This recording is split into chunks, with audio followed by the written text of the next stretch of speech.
Utopia, by St. Thomas More, of their trades and manner of life. Agriculture is that which is so universally understood among them that no person, either man or woman, is ignorant of it. They are instructed in it from their childhood, partly by what they learn at school, and partly by practice, they being led out often into the fields about the town, where they not only see others at work, but are likewise exercised in it themselves. Besides agriculture, which is so common to them all, every man has some peculiar trade to which he applies himself, such as the manufacture of wool or flax, masonry, smith's work, or carpenter's work, for there is no sort of trade that is in great esteem among them. Throughout the island they wear the same sort of clothes, without any other distinction except what is necessary to distinguish the two sexes and the married and unmarried. The fashion never alters, and as it is neither disagreeable nor uneasy, so it is suited to the climate, and calculated both for their summers and winters. Every family makes their own clothes, but all among them, women as well as men, learn one or other of the trades formerly mentioned. Women, for the most part, deal in wool and flax, which suit best with their weakness, leaving the ruder trades to the men. The same trade generally passes down from father to son, inclinations often following descent, but if any man's genius lies another way he is, by adoption, translated into a family that deals in the trade to which he is inclined, and when that is to be done, care is taken, not only by his father, but by the magistrate, that he may be put to a discreet and good man. And if, after a person has learned one trade, he desires to acquire another, that is also allowed, and is managed in the same manner as the former. When he has learned both, he follows that which he likes best, unless the public has more occasion for the other. The chief, and almost the only, business of the Syphogrants is to take care that no man may live idle, but that every one may follow his trade diligently. Yet they do not wear themselves out with perpetual toil from morning to night, as if they were beasts of burden, which as it is indeed a heavy slavery, so it is everywhere the common course of life amongst all mechanics except the Utopians. But they, dividing the day and night into 24 hours, appoint 6 of these for work, 3 of which are before dinner and 3 after. They then sup, and at 8 o'clock, counting from noon, go to bed and sleep 8 hours. The rest of their time, besides that taken up in work, eating and sleeping, is left to every man's discretion, yet they are not to abuse that interval to luxury and idleness, but must employ it in some proper exercise, according to their various inclinations, which is, for the most part, reading. It is ordinary to have public lectures every morning before daybreak, at which none are obliged to appear but those who are marked out for literature, yet a great many, both men and women, of all ranks, go to hear lectures of one sort or other, according to their inclinations. But if others that are not made for contemplation choose rather to employ themselves at that time in their trades, as many of them do, they are not hindered, but are rather commended, as men that take care to serve their country.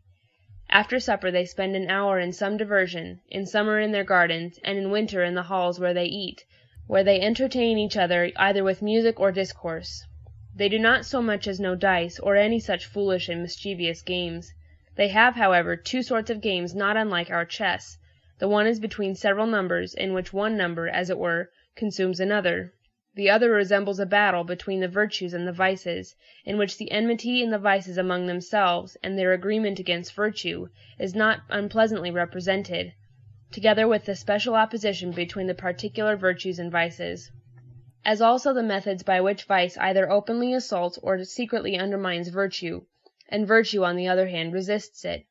But the time appointed for labor is to be narrowly examined, otherwise you may imagine that since there are only 6 hours appointed for work, they may fall under a scarcity of necessary provisions. But it is so far from being true that this time is not sufficient for supplying them with plenty of all things, either necessary or convenient, that it is rather too much, and this you will easily apprehend if you consider how great a part of all other nations is quite idle. First, women generally do little, who are the half of mankind, and if some few women are diligent, their husbands are idle, and then consider the great company of idle priests, and of those that are called religious men.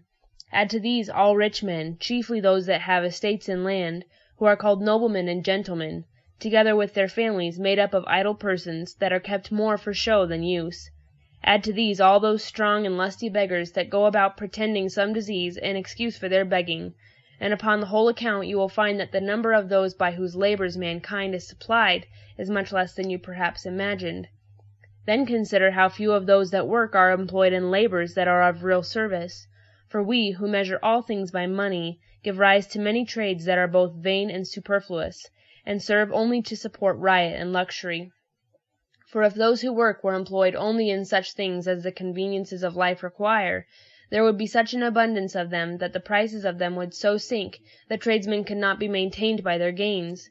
If all those who labor about useless things were set to more profitable employments, and if all they that languish out their lives in sloth and idleness, every one of whom consumes as much as any 2 of the men that are at work, were forced to labor, you may easily imagine that a small proportion of time would serve for doing all that is either necessary, profitable, or pleasant to mankind, especially while pleasure is kept within its due bounds. This appears very plainly in Utopia, for there, in a great city, and in all the territory that lies round it, you can scarce find 500, either men or women, by their age and strength capable of labor, that are not engaged in it.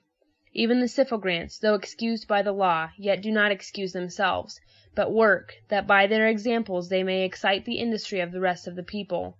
The like exemption is allowed to those who, being recommended to the people by the priests, are, by the secret suffrages of the Syphogrants, privileged from labor, that they may apply themselves wholly to study, and if any of these fall short of those hopes that they seemed at first to give, they are obliged to return to work. And sometimes a mechanic that so employs his leisure hours as to make a considerable advancement in learning is eased from being a tradesman and ranked among their learned men.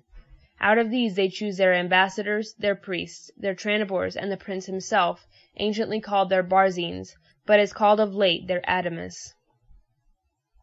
And thus from the great numbers among them that are neither suffered to be idle nor to be employed in any fruitless labor, you may easily make the estimate how much may be done in those few hours in which they are obliged to labor. But, besides all that has already been said, it is to be considered that the needful arts among them are managed with less labor than anywhere else. The building or repairing of houses among us employ many hands, because often a thriftless heir suffers a house that his father built to fall into decay, so that his successor must, at a great cost, repair that which he might have kept up with a small charge. It frequently happens that the same house which one person built at a vast expense is neglected by another, who thinks he has a more delicate sense of the beauties of architecture, and he, suffering it to fall to ruin, builds another at no less charge. But among the Utopians all things are so regulated that men very seldom build upon a new piece of ground, and are not only very quick in repairing their houses, but show their foresight in preventing their decay, so that their buildings are preserved very long but with very little labor. And thus the builders, to whom that care belongs, are often without employment, except the hewing of timber and the squaring of stones, that the materials may be in readiness for raising a building very suddenly when there is any occasion for it. As to their clothes, observe how little work is spent in them. While they are at labor, they are clothed with leather and skins, cut carelessly about them, which will last 7 years, and when they appear in public they put on an upper garment which hides the other, and these are all of one color, and that is the natural color of the wool. As they need less woolen cloth than is used anywhere else, so that which they make use of is much less costly, they use linen cloth more, but that is prepared with less labor, and they value cloth only by the whiteness of the linen, or the cleanness of the wool, without much regard to the fineness of the thread. While in other places 4 or 5 upper garments of woolen cloth of different colors, and as many vests of silk, will scarce serve one man, and while those that are nicer think 10 too few, every man there is content with 1, which very often serves him 2 years. Nor is there anything that can tempt a man to desire more, for if he had them he would neither be the warmer, nor would he make one jot the better appearance for it. And thus, since they are all employed in some useful labor, and since they content themselves with fewer things, it falls out that there is a great abundance of all things among them, so that it frequently happens that, for want of other work, vast numbers are sent out to mend the highways, but when no public undertaking is to be performed, the hours of working are lessened. The magistrates never engage the people in unnecessary labor, since the chief end of the Constitution is to regulate labor by the necessities of the public, and to allow the people as much time as is necessary for the improvement of their minds, in which they think the happiness of life consists.